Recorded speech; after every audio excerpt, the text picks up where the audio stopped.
Hello दोस्तों, आप सभी का स्वागत है मेरा यूट्यूब चैनल सुबह स्टडी पे। आज हम लोग पढ़ेंगे जो एडिटोरिया बुक है जिसमें 7500 जीके जीएस दिया गया है, उसका सेट नंबर रहेगा 34। तो चलिए शुरू करते हैं। पहला क्वेश्चन हो जाएगा आज का। इसमें से पहला क्वेश्चन हो जाएगा, देखते हैं।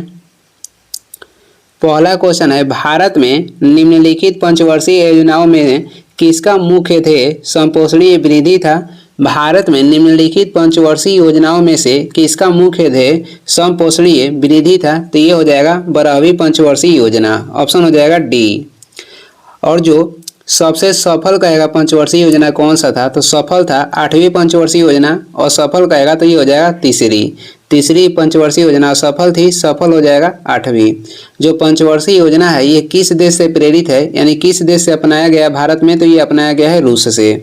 पंचवर्षीय योजना को अंतिम रूप से अनुमोदन कौन करता है, तो ये करता है एनडीसी, राष्ट्रीय विकास परिषद, जिसका गठन किया गया था 6 अगस्त 1952 में राष्ट्रीय विकास परिषद के गठन किया गया था। पंचवर्षीय योजना जो तीसरी पंचवर्षीय योजना थी, इसके बाद योजना अवकाश आ गया था। और ये योजना अवकाश कब से कब तक रहा था, 1966 से 1969 तक। चौथी पंचवर्षीय योजना के कार्यकाल कहेगा तो इसके बाद योजना अवकाश के बाद शुरू हुआ था 1969 से 1974 तक। ये चौथी पंचवर्षीय योजना की कार्यकाल थी। और एक क्वेश्चन आता है कि कौन सी पंचवर्षीय योजना 5 वर्ष से पहले बंद हो गई थी, यानी कि 4 वर्ष चली थी। तो जो 5वीं पंचवर्षीय योजना थी 1 साल पहले ही बंद हो गई थी। इसका कार्यकाल 1974 से 78 हो जाएगा, 1974 से 1978 है। आगे बढ़ेंगे, 2 नंबर क्वेश्चन हो जाएगा। 2 नंबर है, निम्नलिखित में से किसे अशोक चंद्रा द्वारा भारत में आर्थिक मंत्री परिषद कहा गया है। तो अशोक चंद्रा के द्वारा भारत में आर्थिक मंत्री परिषद कहा गया है योजना आयोग को। योजना आयोग के गठन हुआ था 15 मार्च 1950 में। अब इसे बंद करके इसके स्थान पे अब क्या चालू किया गया है, तो नीति आयोग। और इसका गठन हुआ था 1 जनवरी 2015 में। वित्त आयोग की स्थापना किया गया था 1951 में। और इसका पहला जो अध्यक्ष थे ये थे केसी नियोगी। मुख्यालय कहेगा तो नई दिल्ली है। आगे देखेंगे, 3 नंबर हो जाएगा। निम्नलिखित में से कौन सी संस्था विश्व बैंक की निजी शाखा के रूप में जानी जाती है। तो विश्व बैंक की निजी शाखा के रूप में जानी जाती है अंतर्राष्ट्रीय वित्त निगम, ऑप्शन हो जाएगा बी। विश्व बैंक की स्थापना किया गया था 1944 में। और 1944-1945 में कन्फ्यूज रहते हैं, तो विकिपीडिया के अनुसार 1944 डेट सही है। विश्व बैंक की स्थापना 1944 में हुआ था। मुख्यालय कहेगा तो वाशिंगटन डीसी में है। कहेगा कि विश्व के ऋण की खिड़की किसे कहते हैं, तो अंतर्राष्ट्रीय विकास एजेंसी को, यानी कि IDA को विश्व के ऋण की खिड़की कहते हैं। पुनर्निर्माण और अंतर्राष्ट्रीय विकास बैंक के गठन भी 1944 में किया गया। आगे देखेंगे, 4 नंबर हो जाएगा। 4 नंबर क्वेश्चन है, निम्नलिखित में से कौन सा युग्म सही सुमेलित नहीं है। तो देखते हैं, इसमें से बताना है कि कौन सा युग्म है जो कि सही सुमेलित नहीं है। देखते हैं, जीबी रामकृष्णन समिति के संबंध कहेगा किससे है, तो जीबी रामकृष्णन समिति के संबंध हो जाएगा बी निवेश से, ये सही है। भगवती समिति के संबंध कहेगा तो ये कृषि ऋण प्रणाली से नहीं है। भगवती समिति के संबंध हो जाएगा बेरोजगारी से। और इसका गठन हुआ था 1973 में। तो क्वेश्चन में कह रहा था कि कौन सा युग्म सुमेलित नहीं है, तो इसमें हो जाएगा भगवती समिति, इसका संबंध हो जाएगा बेरोजगारी से। राजा चलैया समिति के संबंध कहेगा तो कर सुधार से हो जाएगा। और गठन हुआ था 1993 में। धारिया समिति, इसका संबंध है सार्वजनिक वितरण प्रणाली से। क्वेश्चन में कह रहा था कौन सा गलत है, तो इसमें हो जाएगा ऑप्शन बी। आगे बढ़ेंगे, 5 नंबर क्वेश्चन है। 5 नंबर हो जाएगा, विशेष आहरण अधिकार जिसे एसडीआर कहते हैं। तो विशेष आहरण अधिकार के संदर्भ में निम्नलिखित कथनों पर विचार कीजिए। तो देखते हैं, यह 1969 में IMF द्वारा बनाई गई एक अंतर्राष्ट्रीय आरक्षित संपत्ति है और ये सही है। इसका अपना मूल्य है, यानी किसी अन्य मुद्रा पर आधारित नहीं है। तो ये गलत है, इसका अपना मूल्य नहीं है। 3 में देखेंगे, यह न तो मुद्रा है और न ही IMF पर दावा है। तो ये भी सही है, यह न तो मुद्रा है और न ही IMF पर दावा है। तो इसमें 1 और 3 सही है, तो ऑप्शन हो जाएगा सी। आगे बढ़ते हैं, 6 नंबर देखेंगे, प्रकाश वैद्युत प्रभाव पर आधारित युक्ति निम्न में से कौन सी है? तो प्रकाश वैद्युत प्रभाव पे आधारित युक्ति हो जाएगा प्रकाश विद्युत सेल, ऑप्शन हो जाएगा डी। डायनेमो और विद्युत जो मोटर है ये किस पे आधारित है, यानी किस पे कार्य करता है? तो डायनेमो और विद्युत मोटर ये कार्य करता है विद्युत चुंबकीय प्रेरणा पे। किस पे? तो विद्युत चुंबकीय प्रेरणा पर। जो विद्युत मोटर है ये विद्युत ऊर्जा को यांत्रिक ऊर्जा में बदलता है और डायनेमो यांत्रिक ऊर्जा को विद्युत ऊर्जा में बदलता है। ट्रांसफार्मर के कार्य क्या है? तो ये एसी वोल्टेज पे कार्य करता है और ये हाई वोल्टेज को लो वोल्टेज में चेंज करता है। 7 नंबर क्वेश्चन है, 7 नंबर हो जाएगा कार्य की बीमा बराबर होती है। तो कार्य की बीमा बराबर हो जाएगा m एल स्क्वायर टी के पावर -2, जिसमें m दर्शाता है द्रव्यमान को, l दर्शाता है दूरी को और t दर्शाता है समय को। वेग की बीमा क्या हो जाएगी? तो वेग की बीमा हो जाएगी एल टी इनवर्स। वेग बराबर होता है मीटर प्रति सेकेंड, तो मीटर हो जाएगा एल और प्रति को हो जाएगा प्रति सेकेंड जो दिया है तो ये हो जाएगा टी इनवर्स। और तो देखते हैं ऊर्जा के बीमा के डिफाइन करते हैं। ऊर्जा बराबर यानी कि ऊर्जा का जो मात्रक होता है ये होता है जूल, और जूल बराबर होता है न्यूटन मीटर। न्यूटन मीटर होता है, तो न्यूटन हो गया बल के, तो न्यूटन के जो बीमा हो जाएगा ये हो जाएगा m हो जाएगा, l हो जाएगा और t के पावर -2 हो जाएगा। और न्यूटन m होता है तो इसमें एक और l जोड़िएगा तो ये l स्क्वायर हो जाएगा, यानी कि m l स्क्वायर t के पावर -2 हो जाएगा। अब देखते हैं, अब इससे निकाल लीजिए शक्ति की बीमा। और शक्ति की क्या होता है? पावर, यानी p से इंडिकेट करते हैं तो इसका ऐसा ही मात्रक हो जाएगा जूल प्रति सेकेंड। तो ये हो जाएगा जूल किसका हो जाएगा? ऊर्जा के, तो m l स्क्वायर और t के पावर -2 है। और सेकेंड के हम क्या लिखेंगे? तो सेकेंड के एक और t लिखेंगे, तो ये जो t है ऊपर जाएगा तो ये हो जाएगा -3, यानी कि m l स्क्वायर t के पावर -3 हो जाएगी शक्ति की बीमा। तो क्वेश्चन में कह रहा था कि कार्य की बीमा बराबर होती है, तो कार्य की बीमा बराबर हो जाएगी ऊर्जा के बीमा के बराबर होता है, क्योंकि कार्य और ऊर्जा का जो मात्रक होता है सेम होता है। तो ये हो जाएगा ऊर्जा की बीमा या कार्य की बीमा m l स्क्वायर टी के पावर -2। वेग की बीमा हो जाएगा l टी इनवर्स। शक्ति की बीमा हो जाएगी m l स्क्वायर टी के पावर -3। 8 नंबर देखेंगे, प्रकाश तरंगों के वायु से कांच में जाने पर क्या परिवर्तित होता है? तो प्रकाश तरंगों की वायु से कांच में जाने पर कह रहा है कि क्या परिवर्तित होता है? तो इसमें परिवर्तित होता है तरंग और तरंगधार्य और वेग परिवर्तित होता है। इसमें कह रहा है कौन सा परिवर्तित होता है? तो तरंगधार्य और वेग। और आवृत्ति है जो परिवर्तित नहीं होता है, तो सभी ऑप्शन में आवृत्ति दिया गया है तो ये हो जाएगा इसमें डी। और क्वेश्चन में कह रहा था कौन सा परिवर्तित होता है? तो तरंगधार्य और वेग परिवर्तित होता है जब प्रकाश वायु से कांच में जाएगा। तो इसके प्रकाश पे क्या प्रभाव पड़ेगा? तो ये अभिलंब की ओर मुड़ जाएगा, क्योंकि विरल माध्यम से संघन माध्यम में जा रहा है। विरल माध्यम से संघन माध्यम में जाएगा तो प्रकाश जो है अभिलंब की ओर मुड़ जाएगा और इसकी गति जो है कम हो जाएगी। आगे देखेंगे, आगे क्वेश्चन हो जाएगा 9 नंबर क्वेश्चन है, कारों में ड्राइवरों की सुरक्षा के लिए उपयोग किए जाने वाला एयर बैग में होता है। तो कार में जो ड्राइवर की सुरक्षा के लिए उपयोग किए जाने वाला एयर बैग है उसमें होता है सोडियम एजाइड, ऑप्शन हो जाएगा ए। खाने वाला सोडा को क्या कहते हैं? तो खाने वाला सोडा को कहा जाता है सोडियम बाइकार्बोनेट। और जो सोडियम नाइट्राइट है इसका प्रयोग करते हैं उर्वरक में। सबसे बेस्ट बुक देखिएगा, तो सबसे बेस्ट बुक इडोटेरिया के 7500 और जो 5000, ये दोनों बुक है 7500 और 5000 इडोटेरिया के, जिसमें जीके जीएस दिया गया है, ये सबसे बेस्ट बुक है। और ये मेरे अनुसार है, सबके जो चॉइस है अलग अलग हो सकता है। मेरे नज़र में ये दोनों बेस्ट बुक है, क्योंकि इसमें साइंस और जितना भी क्वेश्चन साइंस भी दिया गया है 10 ठो, और जीके जीएस और भी कुछ क्वेश्चन जो दिया गया है ये सभी उठाया गया है एनसीईआरटी से। और यानी कि कोई भी एग्जाम में देखिएगा तो ये एग्जाम बेस्ड क्वेश्चन है। तो चलिए आगे बढ़ते हैं। 10 नंबर क्वेश्चन हो जाएगा। 10 नंबर है, जिंक से जिंक आयन का निर्माण किसके कारण होता है? तो जिंक से जिंक आयन के निर्माण होता है ऑक्सीकरण के कारण, ऑप्शन हो जाएगा डी। जल अपघटन में क्या होता है? तो किसी भी जो पदार्थ है जल से विक्रिया करके नए यौगिक का निर्माण करता है। इसमें क्या करता है? तो नए यौगिक के निर्माण होता है जल से अभिक्रिया करके। ऑक्सीकरण में क्या होता है? तो ऑक्सीकरण में किसका कमी होता है? तो ऑक्सीकरण में इलेक्ट्रॉन की कमी होता है। अपचयन में क्या होता है, तो अपचयन में इलेक्ट्रॉन की हानि होता है प्लस हाइड्रोजन इसमें जुड़ता है। आगे देखेंगे, आगे हो जाएगा 11 नंबर क्वेश्चन है वह लक्षण थोड़ा ऊपर कर लेते हैं। वह लक्षण जिन पर 5 जगत वर्गीकरण आधारित है वह कौन सा है, तो इसमें हो जाएगा कोशिका भित्ति, केंद्रक झिल्ली एवं पोषण की विधि। कोशिका भित्ति, केंद्रक झिल्ली एवं पोषण की विधि हो जाएगा, ऑप्शन हो जाएगा बी।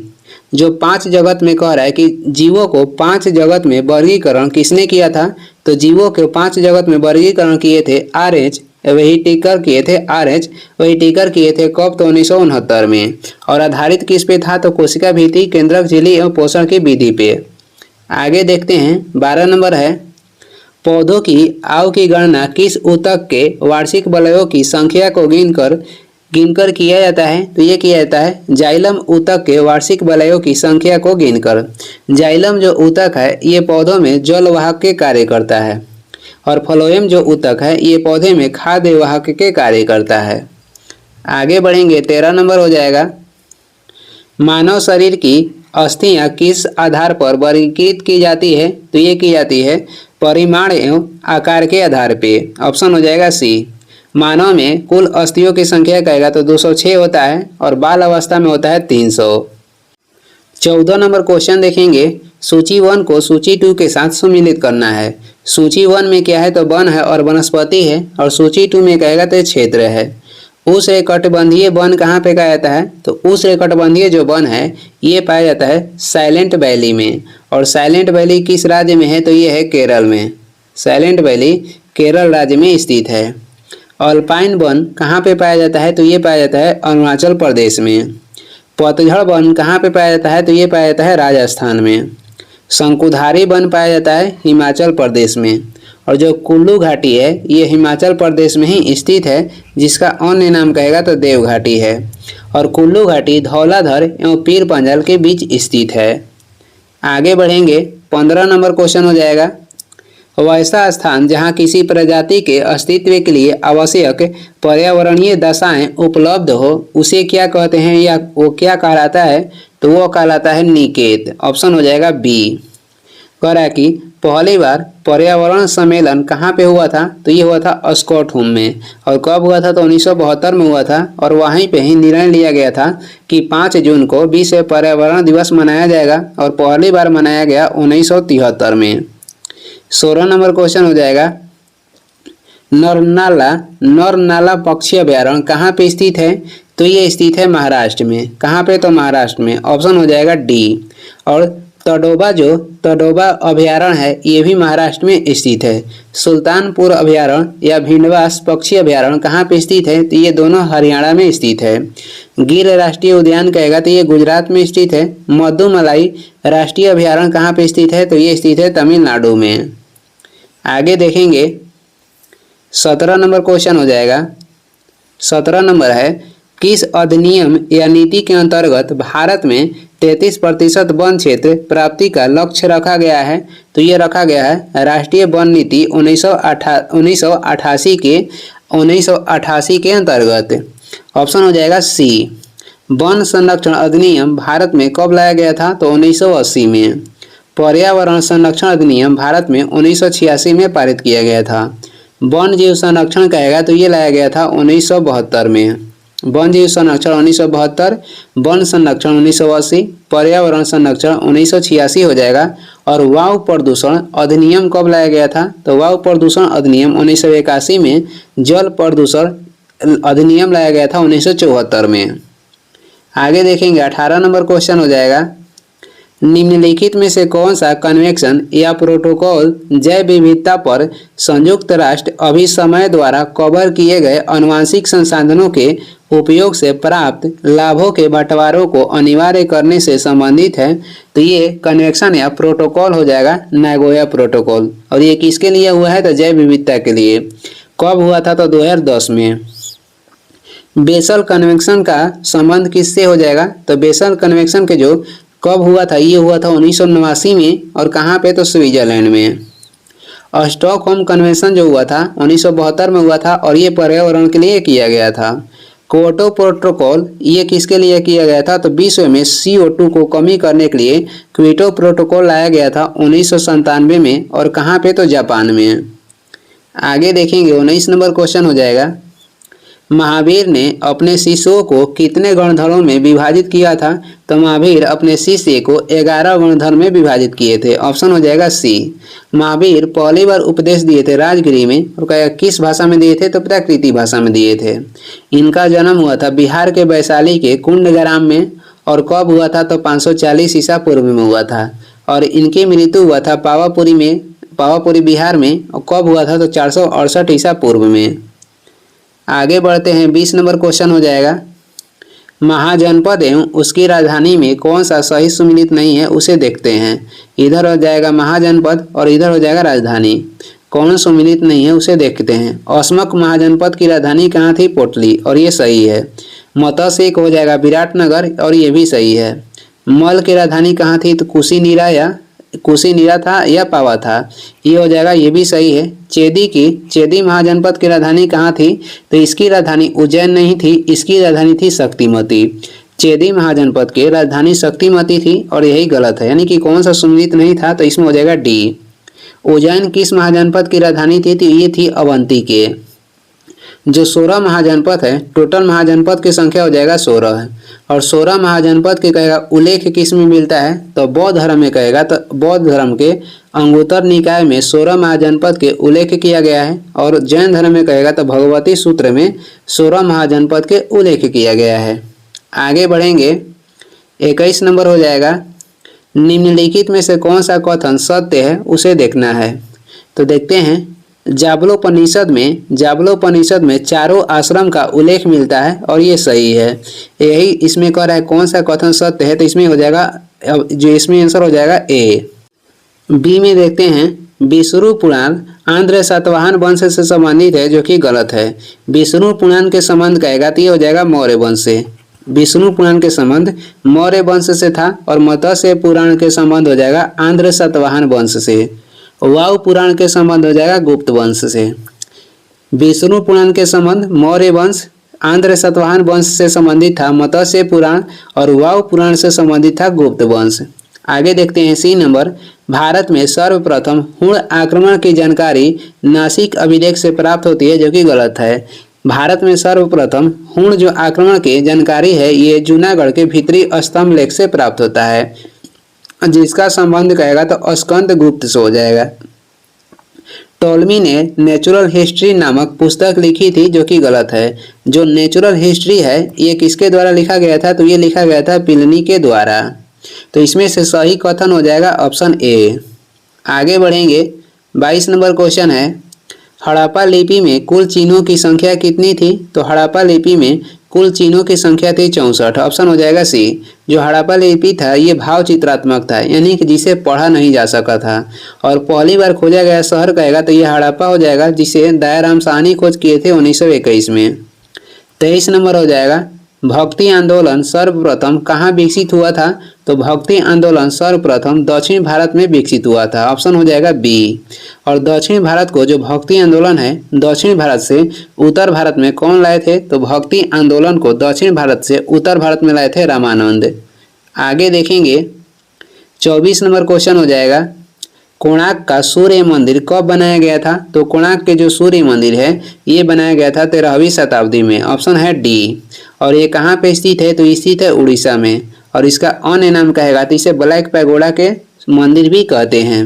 कोणार्क के जो सूर्य मंदिर है इसे बनवाए थे नरसिंह देव प्रथम। कौन? तो नरसिंह देव प्रथम बनवाए थे। 25 नंबर क्वेश्चन हो जाएगा, निम्नलिखित में से कौन सा सुल्तान नया धर्म चलाना चाहता था किंतु उलेमा लोगों ने उसका विरोध किया? तो ये थे अलाउद्दीन खिलजी। ऑप्शन हो जाएगा ए। बाजार नियंत्रण की शुरुआत करेगा किसने किया था? तो अलाउद्दीन खिलजी किए थे। सांकेतिक मुद्रा किसने चलाया था? तो मोहम्मद बिन तुगलक चलाए थे। चालीसा दल की शुरुआत कौन किए थे? चालीसा दल के गठन किए थे इल्तुतमिश। और चालीसा दल के समाप्ति कौन किए थे? तो चालीसा दल के समाप्ति किए बलबन, गठन किए थे इल्तुतमिश। एकता प्रथा की शुरुआत इल्तुतमिश किए थे। दीवान ए अर्ज विभाग की स्थापना कहेगा तो ये किए थे बलबन। आगे बढ़ेंगे 26 नंबर क्वेश्चन हो जाएगा, मुगल काल के समय किसने मनसबदारी प्रारंभ किया था? तो मुगल काल के समय मनसबदारी प्रथा के प्रारंभ किए थे अकबर। ऑप्शन हो जाएगा ए। अकबर के शासनकाल को मुगल काल के स्वर्ण काल कहा जाता है। औरंगजेब को क्या कहा जाता था? तो औरंगजेब को जिंदा पीर कहा जाता था। और जो सतनामी विद्रोह या आंदोलन हुआ था ये औरंगजेब के शासनकाल में हुआ था। हुमायूं जो था ये 7 दिन में 7 रंग के कपड़ा पहनता था क्योंकि ये ज्योतिष पे विश्वास करता था। न्याय के जंजीर का संबंध किससे हो जाएगा? तो न्याय के जंजीर के संबंध हो जाएगा जहांगीर से। मुगल वंश की नींव किसने रखा था? तो मुगल वंश की नींव रखे थे बाबर और पानीपत के प्रथम युद्ध जीतने के बाद रखे थे, जिसमें इसने लोदी वंश के अंतिम शासक इब्राहिम लोदी को हराए थे और इसने मुगल वंश की नींव रखी। आगे देखेंगे, आगे हो जाएगा 27 नंबर क्वेश्चन है, क्या हम दोनों एक देश में नहीं रहते? स्मरण रहे कि हिंदू और मुसलमान दो धार्मिक भिन्नताएं प्रकट करते हैं, अन्यथा सभी लोग चाहे वो हिंदू अथवा मुसलमान हो चाहे ईसाई हो जो इस देश में रहते हैं सभी इस मामले में एक ही राष्ट्र से संबंध रखते हैं। उपयुक्त कथन किसका है? तो ये उपयुक्त कथन कह रहा है किसका है? तो सर सैयद अहमद खान को है। ऑप्शन हो जाएगा सी। फिर से पढ़ लेते हैं, क्या हम दोनों एक देश में नहीं रहते हैं? स्मरण रहे कि हिंदू और मुसलमान दो धार्मिक भिन्नताएं प्रकट करते हैं, अन्यथा सभी लोग चाहे वो हिंदू अथवा मुसलमान हो चाहे ईसाई हो जो इस देश में रहते हैं सभी इस मामले में एक ही राष्ट्र से संबंध रखते हैं। उपयुक्त कथन कह रहा है किसका है? तो सर सैयद अहमद खान के हैं। इन्होंने मोहम्मद एंग्लो ओरिएंटल कॉलेज की स्थापना भी की थी। पहला कहेगा कि पहला विदेश नागरिक कौन थे जिसे भारत रत्न दिया गया था? तो ये थे खान अब्दुल गफ्फार खान और इनको भारत रत्न दिया गया था 1987 में। यंग इंडिया पत्रिका के संपादक कहेगा तो महात्मा गांधी हो जाएंगे। आगे बढ़ेंगे, 28 नंबर हो जाएगा, निम्नलिखित में से किसने भारत के विभाजन संबंधी बाल्कन प्लान का खाका तैयार किया था? यानी कि बाल्कन जो प्लान था ये किसने तैयार किया था जो कि ये भारत के विभाजन से संबंधित था? तो ये किए थे कौन? था लॉर्ड माउंटबेटन। और ये योजना लाया गया था 1947 में। लॉर्ड बेवेल कब थे? तो 1944 में लॉर्ड बेवेल थे। आगे बढ़ते हैं, 29 नंबर क्वेश्चन हो जाएगा, पश्चिमी घाट के प्रमुख दर्रे को उत्तर से दक्षिण की ओर सजाएं। पश्चिमी घाट के प्रमुख दर्रे को उत्तर से दक्षिण की ओर सजाएं। तो इसमें हो जाएगा, पहले हो जाएगा थाल घाट, उसके बाद हो जाएगा भोर घाट और उसके बाद हो जाएगा पाल घाट और उसके बाद हो जाएगा सेनकोटा। पहले हो जाएगा थाल घाट, उसके बाद भोर घाट, उसके बाद पाल घाट, उसके बाद हो जाएगा सेनकोटा। तो इसमें हो जाएगा 1, 3, 2, 4 ऑप्शन हो जाएगा सी। पाल घाट किसको जोड़ता है? तो ये केरल और तमिलनाडु को। थाल घाट कहेगा किसको जोड़ता है? तो मुंबई से पुणे को। भोर घाट जोड़ता है मुंबई को नासिक से।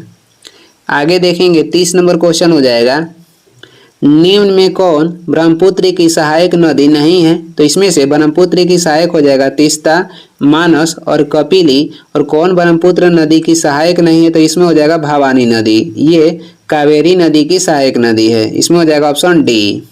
ब्रह्मपुत्र नदी को बांग्लादेश में किस नाम से जानते हैं? तो ब्रह्मपुत्र नदी को बांग्लादेश में जमुना के नाम से जानते हैं। तिब्बत में ब्रह्मपुत्र नदी को किस नाम से जानते हैं? तो सांगपो के नाम से। और अरुणाचल प्रदेश में कहेगा ब्रह्मपुत्र नदी को किस नाम से जानते हैं? तो दिहांग के नाम से। आगे बढ़ते हैं, 31 नंबर हो जाएगा, भारत में अधिकांश पेट्रोलियम पदार्थ किस युग की शैली संरचनाओं में पाया जाता है? तो भारत में कह रहा है कि अधिकांश जो पेट्रोलियम पदार्थ है किस युग की शैली संरचनाओं में पाया जाता है? तो ये पाया जाता है टर्शियरी में। टर्शियरी में ऑप्शन हो जाएगा बी। कहेगा पेट्रोल की गुणवत्ता किससे जांच करते हैं? तो ऑक्टेन संख्या से पेट्रोल की गुणवत्ता की जांच होती है। पेट्रोल जो है ये प्राप्त होती है औषधि चट्टान से। पेट्रोल औषधि चट्टान से प्राप्त होती है। 32 नंबर देखेंगे, 32 में क्या है? तो 32 में सूची 1 को सूची 2 के साथ सम्मिलित करना है। स्थल समीर के बहने का समय क्या है? तो स्थल समीर के बहने के समय हो जाएगा रात। ये बहता है रात को। और समुद्र समीर के बहने के समय कहेगा तो ये बहता है दिन में। ये हो जाएगा दिन। गहरे रंग के कपड़े पहनने का समय हो जाएगा, जो गहरा रंग यानी कि रंग बिरंग के कपड़ा पहनने के समय कहेगा तो ये है शीत ऋतु में, क्योंकि रंग बिरंग के कपड़े जो हैं इस प्रकाश के सभी रंगों को अवशोषण करते हैं। और हल्के रंग के कपड़े पहनने का समय हो जाएगा ग्रीष्म ऋतु, यानी गर्मी के दिन में सफ़ेद कपड़ा पहनना चाहिए या हल्के रंग के। रंगीन जो कपड़ा है ये सभी रंग के प्रकाश के सभी रंग को अवशोषण करता है। आगे देखेंगे 33 नंबर हो जाएगा, निम्नलिखित में से कौन सा पृथ्वी के घूर्णन का प्रभाव नहीं है? तो इसमें थे पृथ्वी के घूर्णन के प्रभाव नहीं है तो ऋतु परिवर्तन, ऑप्शन हो जाएगा डी। ऋतु जो परिवर्तन है ये पृथ्वी की परिभ्रमण से होता है। किससे होता है? तो पृथ्वी के परिभ्रमण से। और कहें पृथ्वी के घूर्णन से कौन कौन सा होता है? तो पवनों का विक्षेपण होता है, कोरियोलिस बल की उत्पत्ति होता है और दिन और रात होता है। 34 नंबर देखेंगे, निम्न में किससे जलवायु परिवर्तन का क्रायोजेनिक संकेत प्राप्त किया जाता है? तो ये प्राप्त किया जाता है आइस कोर से, ऑप्शन हो जाएगा ए। कह रहा है कि निम्न में से किससे जलवायु परिवर्तन का क्रायोजेनिक संकेत प्राप्त किया जाता है? तो आइस कोर से। और वृक्ष की बलय से क्या होता है? तो वृक्ष की आयु को पता चलता है वृक्ष के बलय को गिनकर। आगे देखेंगे 35 नंबर हो जाएगा, किसी राज्य में मुख्यमंत्री सहित मंत्रियों की न्यूनतम संख्या कितनी हो सकती है?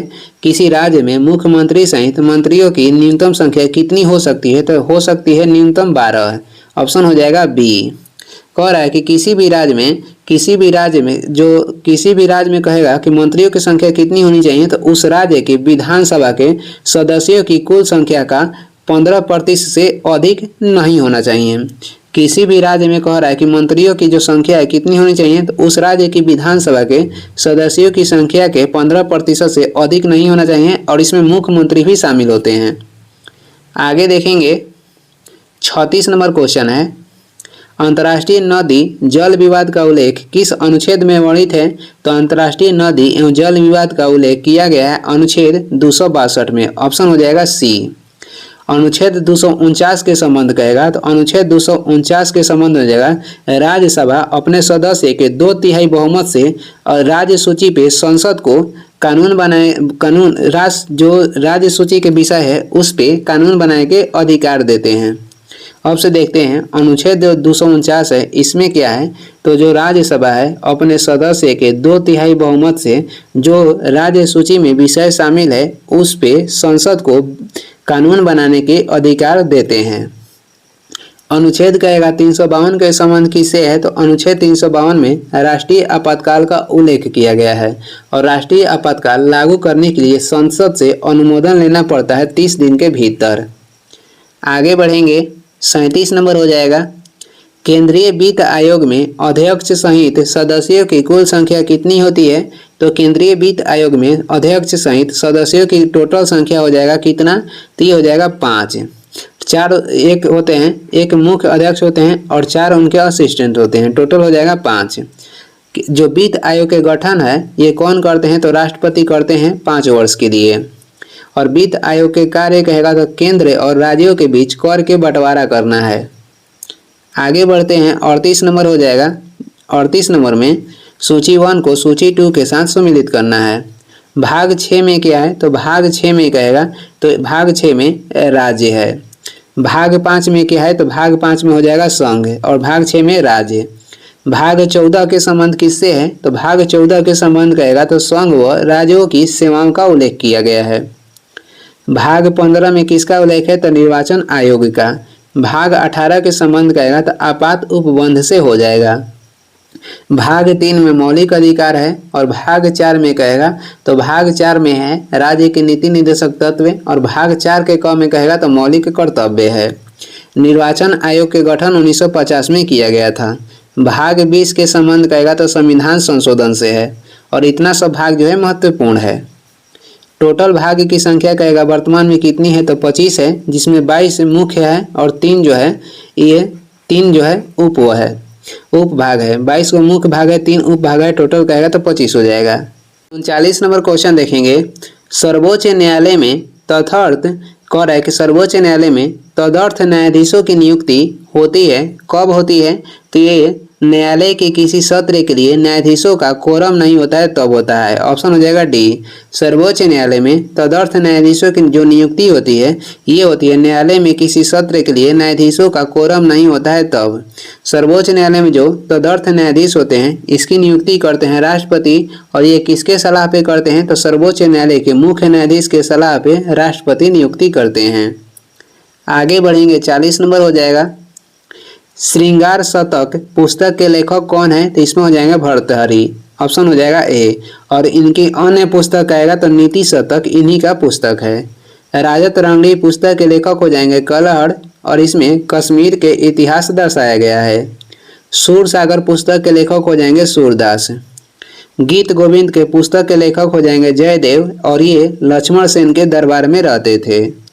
आगे बढ़ेंगे 41 नंबर हो जाएगा। निम्न में से कौन सुमिलित नहीं है तो देखते हैं। तो इसमें हो जाएगा राष्ट्रीय नियोजन समिति, इसका गठन 1949 में नहीं किया गया है, और ये जो कथन है ये सही सुमिलित नहीं है। राष्ट्रीय नियोजन समिति का गठन हुआ था 1938 में जवाहरलाल नेहरू के अध्यक्षता में। राष्ट्रीय आय समिति का गठन हुआ था 1949 में पीसी महालनोबिस की अध्यक्षता में। बाकी देख लेते हैं। गांधीवादी योजना 1944 में लाया गया था, जन योजना 1945 में लाया गया था, और बॉम्बे प्लान 1944 में लाया गया था। आगे देखेंगे 42 नंबर हो जाएगा। राष्ट्रीय अनुसूचित जाति आयोग में अध्यक्ष सहित सदस्यों की संख्या कितनी होती है तो राष्ट्रीय अनुसूचित जाति आयोग में अध्यक्ष सहित सदस्यों की टोटल मिलाकर हो जाएगा 5। टोटल संख्या कितनी होती है तो 5 होती है। राष्ट्रीय अनुसूचित जाति आयोग का गठन किया गया था जिसे एससी कहते हैं, एससी आयोग। इसका गठन हुआ था 1990 में। राष्ट्रीय अनुसूचित जनजाति आयोग के गठन किया गया था 2004 में। आगे बढ़ते हैं। अगला क्वेश्चन हो जाएगा 43 नंबर है। पादप जीवाश्मों का अध्ययन क्या कहलाता है तो पादप जीवाश्म के अध्ययन कहलाता है पैलियो वनस्पति। पैलियो वनस्पति ये पादप जीवाश्मों का अध्ययन कहलाता है, और केवल जीवाश्म के अध्ययन करते हैं पैलेंटोलॉजी में। पारिस्थितिकी विज्ञान के अध्ययन किसमें किया जाता है तो इकोलॉजी में किया जाता है। आगे देखेंगे 44 नंबर हो जाएगा। पूर्व पश्चिम कॉरिडोर जोड़ता है तो पूर्व पश्चिम जो कॉरिडोर है ये सिलचर को पोरबंदर से जोड़ता है। ऑप्शन हो जाएगा सी। भारत के कहेगा उत्तर से दक्षिण लंबाई कितनी है तो भारत के उत्तर से दक्षिण लंबाई हो जाएगा 3214 किलोमीटर, और वही पूर्व भारत के जो पूर्व पश्चिम की टोटल लंबाई कितनी है तो 2933 किलोमीटर है। आगे बढ़ेंगे 45 नंबर क्वेश्चन हो जाएगा। 45 है। राष्ट्रीय अध्यापक शिक्षा परिषद यानी कि NCTE एक विनियामक संस्था के रूप में अस्तित्व में कब आई थी तो राष्ट्रीय अध्यापक शिक्षा परिषद एक विनियामक संस्था के रूप में अस्तित्व में आई थी 17 अगस्त 1995 को। ऑप्शन हो जाएगा सी। NCERT के गठन कब हुआ था तो NCERT के गठन हुआ था 1961 में, और CBSE के गठन हुआ था 1929 में। 46 नंबर है। भारत की परमाणु नीति की घोषणा किस वर्ष की गई थी तो भारत की परमाणु नीति की घोषणा की गई थी 2003 में। ऑप्शन हो जाएगा बी। भारत में जो गूगल का स्थापना कहेगा कि गूगल का स्थापना कब हुआ था तो गूगल का स्थापना हुआ था 1998 में। अंत्योदय योजना का शुरुआत कब हुआ था तो अंत्योदय योजना की शुरुआत हुआ था 2000 ईस्वी में, और ये हुआ था राजस्थान से। सर्व शिक्षा अभियान की शुरुआत कब हुआ था तो 2001-2 में। आगे देखेंगे 47 नंबर हो जाएगा। जस्टिस शब्द किस भाषा के शब्द है जो जस्टिस है ये किस भाषा के शब्द है तो ये लैटिन भाषा के। ऑप्शन हो जाएगा सी। 48 नंबर क्वेश्चन देखेंगे। निम्नलिखित राज्यों में कौन इलायची एवं काली मिर्च का सबसे बड़ा उत्पादक है तो इलायची एवं काली मिर्च के सबसे बड़ा उत्पादक राज्य हो जाएगा केरल, और ये समुद्री उत्पादन में भी अग्रणी है। लिग्नाइट कोयला के उत्पादन में अग्रणी राज्य तमिलनाडु है, और कहेगा किसका सबसे लंबा समुद्री तट है तो सबसे लंबा समुद्री तट वाला राज्य हो जाएगा गुजरात। GT यानी गुजरात हो जाएगा, और सबसे कम समुद्री तट वाला राज्य हो जाएगा गोवा। इसका समुद्र तट सबसे कम है। प्याज उत्पादन में अग्रणी राज्य कहेगा तो महाराष्ट्र हो जाएगा। प्याज उत्पादन में अग्रणी राज्य है महाराष्ट्र। आगे देखेंगे 49 नंबर क्वेश्चन हो जाएगा। निम्नलिखित पर विचार कीजिए और उपयुक्त में कौन सी मद राजकोषीय नीति का हिस्सा है उसे देखना है। तो राजकोषीय नीति के हिस्सा हो जाएगा इसमें कारारोपण हो जाएगा, इसमें सार्वजनिक व्यय हो जाएगा, सार्वजनिक ऋण हो जाएगा और घाटा वित्तीयन हो जाएगा। कह रहा है कि निम्नलिखित में से कौन सा मद राजकोषीय नीति के बारे में है, तो ये हो जाएगा करारोपण, सार्वजनिक व्यय, सार्वजनिक ऋण और घाटा वित्तीयन। तो इसमें हो जाएगा 1 2 3 4, तो ये ऑप्शन हो जाएगा डी, ऑप्शन हो जाएगा डी। आगे देखेंगे 50 नंबर क्वेश्चन है, क्लियर लाइट ऑफ डे पुस्तक के लेखक कौन है? तो क्लियर लाइट ऑफ डे पुस्तक के लेखक हो जाएंगी अनीता देसाई, और इनका अन्य पुस्तक यानी कि फेमस पुस्तक हो जाएगा इन कस्टडी। इनका इन कस्टडी इन्हीं का पुस्तक है अनीता देसाई की। अनीता देसाई की बेटी कौन है? तो जो किरण देसाई हैं ये अनीता देसाई की बेटी हैं। और किरण देसाई की फेमस पुस्तक के नाम हो जाएगा the inheritance of loss. The inheritance of loss पुस्तक के लेखक हो जाएंगी किरण देसाई। द नेमसेक पुस्तक के लेखक कौन है? तो झुम्पा लाहिड़ी हैं। द नेमसेक पुस्तक के लेखक झुम्पा लाहिड़ी। और ये इस वीडियो के लास्ट क्वेश्चन है। वीडियो को लास्ट तक देखने के लिए धन्यवाद। वीडियो पसंद आ रहा है तो लाइक कर दें, चैनल पर नए हैं तो सब्सक्राइब भी कर दें। कुछ सुझाव एवं सलाह देना है तो कमेंट करके ज़रूर बताएं। और इसका PDF चाहिए तो डिस्क्रिप्शन में टेलीग्राम के लिंक है, वहाँ से डाउनलोड कर लीजिए, या टेलीग्राम पर सर्च भी कर सकते हैं सुबह स्टडी। Thank you.